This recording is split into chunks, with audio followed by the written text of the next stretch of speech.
हमरा घर के हमार माता बहन बेटी सबे चुमल हो, सबे चुमल हो। कौ भाई बानी बाबा?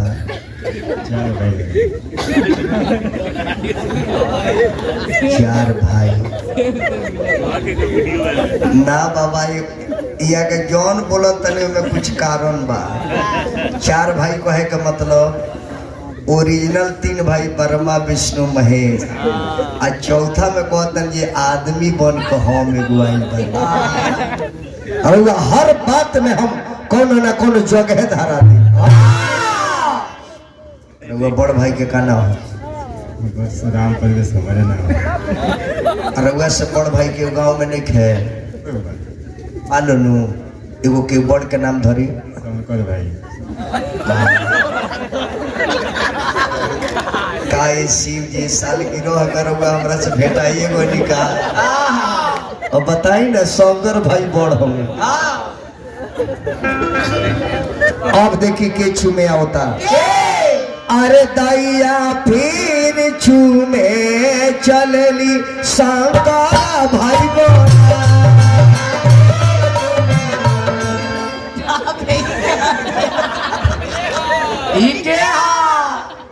बाप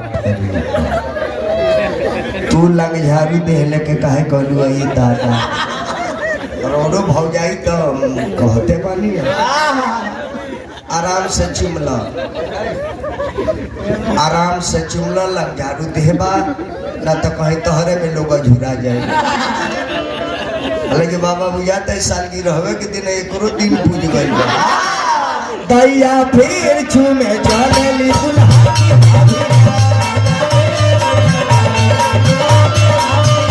एकर कांड डोलेला, एकर कांड डोलेला, एकर हा हा हा हा।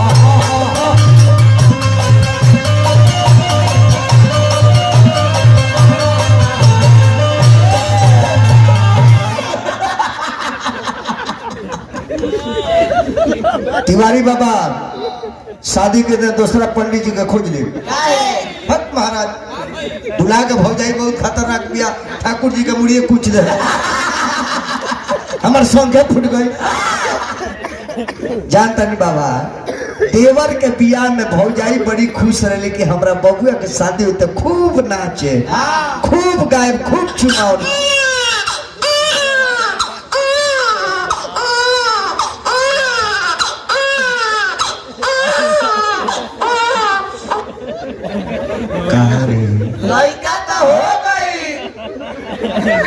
सालगिरह वाला बाबा के बोल लगता ना एसी जी के विवाह गई थी या ना इनका भौजाई के लड़का हुआ।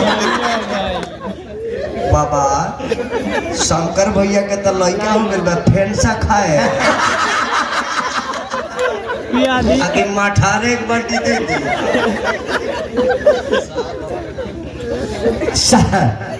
गिरासाल बाबा के नाम पर, गिरासाल बाबा के नाम पर 51 रुपया गई बाबा के हम बोल लगा तनी बेटा भजवा की बेटी रे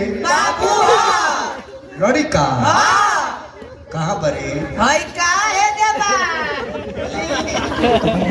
ए बाबा ये तो अपना चाचा के मुंह पर सुसु करी टंगरी उठा ले बा। ये कौन शौचालय है जी? अच्छा रुगल हंस लेनी।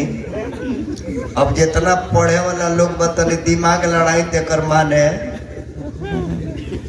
कल्चर के भूलवाई समय मत। आज के गवैया ये सब भूलवा के भाषा के माटी मिला दे सब हे पर बैठा के माने कोई दिमाग में आता।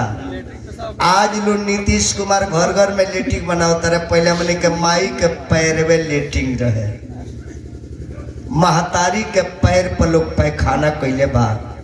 अब ध्यान से सुन ली नौजवान साथी जी, अपना माई बाप के पूजा न करी ओ बेटा के जी ले कुत्ता जियो। जे माई बाप के सेवा न करी ओ बेटा के रहले या ना रहले। जिस घर में माता पिता हंसते हैं उसी घर में देवता लोग बसते हैं, और जिस घर में माता पिता रोते हैं उस घर में कोई देवी देवता नहीं होते। फिर ला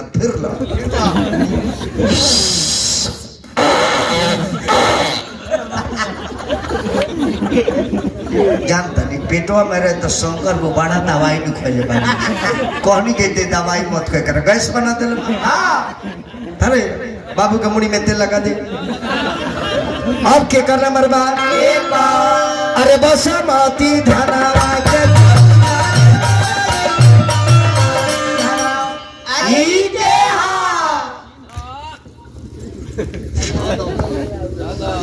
अभी जेंदर बोके छुमे जानी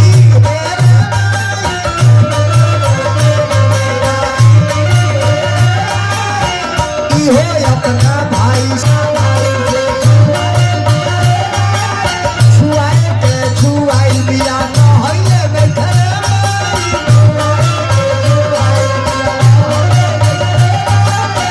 छुआ कर भग भगवान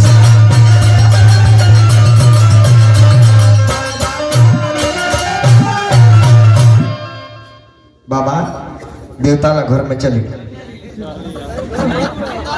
तनहित लोग हम भोजन करा दिए।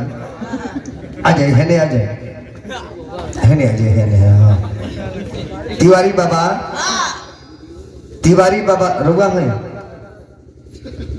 तिवारी बाबा के ही तो बाकी ना नेवताओ तमें आई सारो राज वालो के ही ताई लोग तो खाली नाम लिख के दे देव नु हम आराम से वाई वोट मार दे एकदम बाक्सा मुगी आएला। अजीत झुंझुन असंतोष जी अभी हम पूछा जाए बताओ जाए पहले तनी भोजन चला दे दी।